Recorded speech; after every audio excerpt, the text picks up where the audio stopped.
Assalamualaikum warahmatullahi wabarakatuh. Baik, alhamdulillah kita akan lanjutkan lagi materi web lanjutan hari ini, atau di kesempatan ini kita akan membahas tentang YAI Behavior Library ya.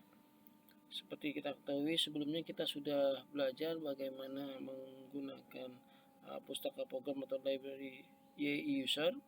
Jadi user management sudah kita terapkan sebelumnya, bisa dilihat di video sebelumnya.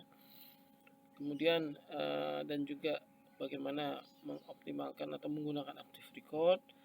Hari ini kita akan lanjutkan bagaimana menerapkan YAI behavior. Apa sih YAI behavior? YAI behavior adalah perilaku, atau behavior itu perilaku ya, yang dijalankan oleh model active record untuk mendukung proses bisnis dari aplikasi. Di YAI 2 pustaka program untuk atau behavior ini nanti ada beberapa yang bisa kita terapkan, diantaranya nanti bisa dilihat library-nya di dokumentasinya. Itu ada atribut behavior, ada atribut typecast behavior, atribut behavior, blame behavior, dan seterusnya ya. Ada timestamp behavior, selagable behavior. Ini yang bisa nanti diimplementasikan dalam aplikasi YAI 2. Apa sih manfaatnya ya? Sekali lagi, manfaatnya dari behavior ini adalah untuk menjaga proses bisnis atau bisnis proses ya. Bisnis proses itu rangkaian proses dalam suatu aplikasi perpustakaan, contohnya bisnis proses adalah pinjaman, pengembalian buku gitu ya, atau belanja online, proses pemesanan barang, proses pencatatan barang, proses pembayaran, dan seterusnya. Itu adalah bisnis proses. Agar tetap konsisten, diantaranya adalah teknik atau tipsnya adalah dengan memanfaatkan beberapa library YAI 2 behavior. Kemudian diantaranya adalah untuk otomatisasi data pada tabel. Misalkan kita ingin otomatis insert, update, dan atau update delete.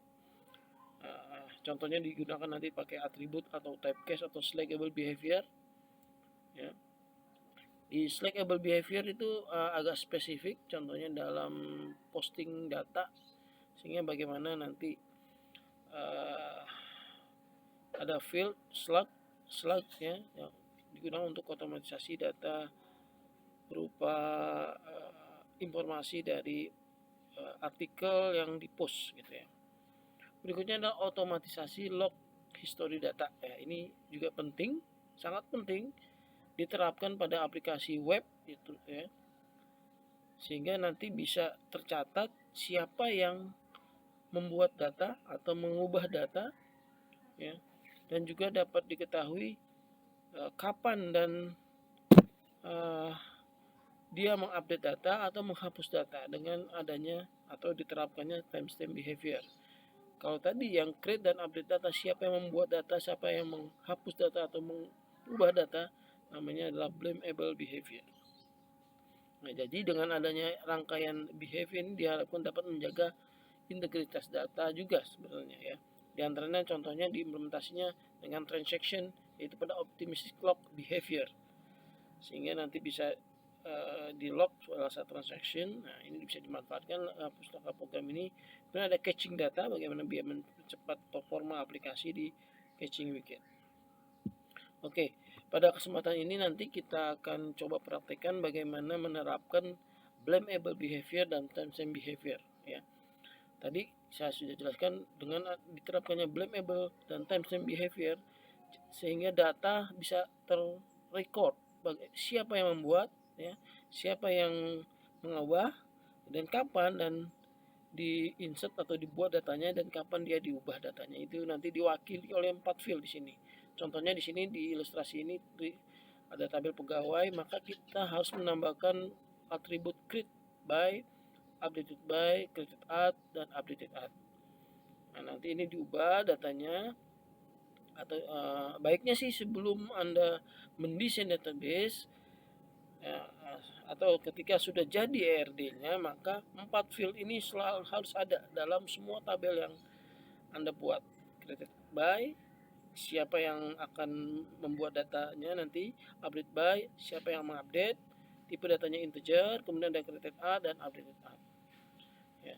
Untuk memudahkan implementasi program, untuk create update by, pastikan Anda sudah implementasi YI2 user. Itu syaratnya ya. Kalau menggunakan YI2 template-nya adalah template advance, dia sudah ada YI usernya, jadi tidak perlu dikhawatirkan lagi. Nah, ini bagaimana codingnya nanti di blend behavior dengan menerapkan ini ya, ada function ini dan ini taruh di dalam model ya, ada created art, ada update art, kemudian juga ada timestamp ini akan di model juga ya. Oke, saya selesaikan dulu video ini, nanti kita akan praktekkan dalam video berikutnya. Kita akan coba ya.